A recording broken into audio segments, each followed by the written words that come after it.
The governor of Kaduna State in northwest Nigeria, Uba Sani, has called on politicians from the northern part of the country to apologize to the people for their failure to address the region's persistent underdevelopment. In a TV interview, Governor Sani expressed deep concern over the state of northern Nigeria, attributing the region's current challenges to decades of mismanagement and neglect by political leaders. The governor, who has served as a senator, admitted that the region's struggles did not begin recently, but as the result of systemic issues that have been allowed to persist for more than 20 years. Well, now we have been joined by lawyer and human rights activist Maxwell Opara to discuss the comments made by Governor Uba Sani on this matter. Our guest, who was part of Tuesday's National Security Advisor's delegation to Benue State, will also give us an update on the activities of insurgents that have killed scores of people in Benue and Plateau State. Great to have you on Newsday. Thank you so much for joining us. Good afternoon, Adesua. Good afternoon, Tobe. It's my pleasure to be here once again. So let's get right into it. What are your thoughts on Governor Uba Sani's claim, and how have the actions or inactions of northern politicians impacted the region? Well, the statement is a statement of facts. It's just reminding us what everybody knows, that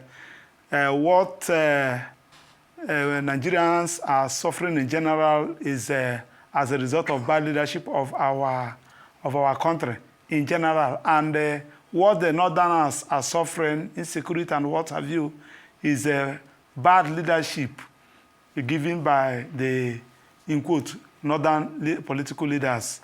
Of course, we know that in making this statement, one expected Governor Uba Sani to start the apology by himself, because he is one of the political leaders and he has been in the National Assembly before being a governor. So the governor, he should have first of all apologized then, and also tell us what he's doing so that others will emulate. It's very shameful that the people that have led the Northerners, if you go to Kaduna by 8, 9, 10 in the morning, you will see the future leaders parading in the street, begging. And the governors, the leaders, they will see them. And the worst aspect of it is that the so-called leaders, their own children are in UK, in America, having the best quality of education. So why did the people of, the children of nobody roam the street begging?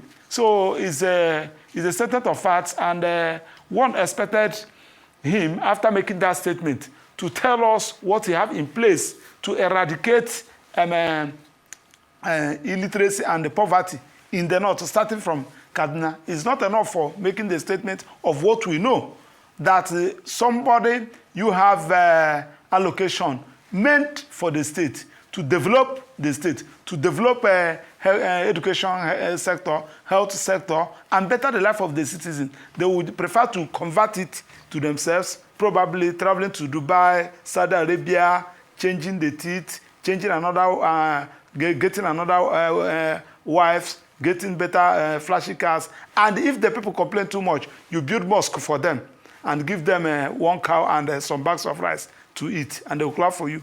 So it's very unfortunate. Thank you for joining us. Now, as part of this delegation to visit Benue State, I would like to know how you felt when the NSA said that Nigeria is not doing too badly, and in fact that we're doing fairly well. But we've now been ranked by the Global Terrorism Index as the 6th worst country in the world when it comes to terrorism, and we're even worse than Afghanistan, Iraq, and Somalia. So I wanted your response to that. It's very unfortunate that such a statement is coming from the National Security Advisor at this period. If Nigeria is a same country that is running through democracy, he should have been made to resign for making such a statement. That we are doing well in what aspect? I think where we are having problem is they don't even know their responsibility. You should ask, what is the responsibility of the National Security Advisor? Is it not to advise the president?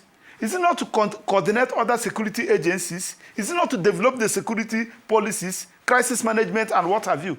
Now that people are dying every day, They have been massacred people every day. Only between last 2 weeks and today, over 150 persons has been killed here in Nigeria, not by earthquake, not by any other thing, by people.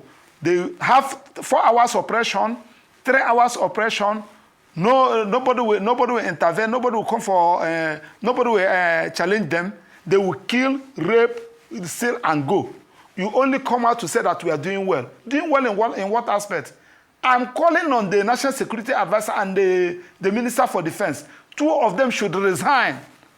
These are you can see why, if the Nuhu Ribadu can come out to address the entire world that we are doing well in the face of all this killing. Imagine what they will be telling the president, because the president only work based on advices and information given to them by the Minister for Defense and the National Security Advisor. So you will now see that as the president just came back from France, they will tell the president, we are doing well, all is well. So he should need to resign. And we should protest. We should come out to protest, telling the president that these people that are advising you, they are killing this country. They are not helping you. So it's a joke taken too far, telling us that we are doing well. In the face of people, a family, lost everything that has to do with that family. Within 2 hours, 11 of them died there in Plateau State. And you came out within less than 72 hours to tell us that we are doing well. On what basis? So I think Nuhu Ribadu should, and the Minister for Defense, they should, as a matter of urgency, throw in the towel and excuse themselves from that post, so that we get people that will help us. You can see now that what has dominated that office, they left their primary responsibilities talking about 2027, campaigning for 2027, why people are dying like chicken. So that is my own position. No, they have lost it, and they are shown incompetence. They don't have any option than to resign. That's my position. That's my take. I'd like to take you back to the call made by Governor Uba Sani. You said he's not exempt from the group he has called out. In fact, you believe that he should actually begin by leading the apology. But then I'm wondering, what do you think the governor hopes to achieve with this call, seeing that he's not exempt from the group of people he has called out? In fact, you believe that he should be the one, starting the apology. What then do you think that he hopes to achieve by asking northern politicians to apologize to the people? And how do you think the northern politicians will respond to his call? All those things are what I call a political statement. You want to, so that people will say that after all, there was a time I said that the people of, the political leaders who have failed, we are the root and we are the causes of the problem we're having in the north. All those things are political statements. One expected him to address the issue squarely. Now, what have you been doing to make sure that there is nothing like Alamajiri in the Kaduna State, where people, small children, 5, 6, 7, 8, 9 years, will be roaming the street at the school hour, while their mates in other places are in the school? What are you doing to address those issues? All those schools that are, you see children schooling under mango tree, no classroom, no chairs, no facilities. What are you doing to put them in place to ensure that all those amenities are in the school? These are the things that we expected you to do, so that the people will say, "Don't you see what is happening in Kaduna State?" Not coming out to tell us that something that we know. All of them, ranging from their father Buhari, Atiku Abubakar, El-Rufai, all of them, they have failed the people of the north. Do you know what they are doing? They make sure that they impoverish these people. They impoverish them mentally, so that they will not have that mental reasoning to ask them questions. That is why you see them, they impoverish them, they make sure that the only development they will have in their place is mosque. On Friday, you see their place, they give them rice, give them cow, and they will clap for them. Very wicked and heartless set of people. So the issue of coming to tell us what to know, I don't think that one shouldn't have been making news. He should have first of all apologized, just like Governor of Plateau State apologized, said that they will have failed. Now that you have failed, what are you doing to address all those issues? Thank you very much for joining us on Newsday, lawyer and human rights activist Maxwell Opara.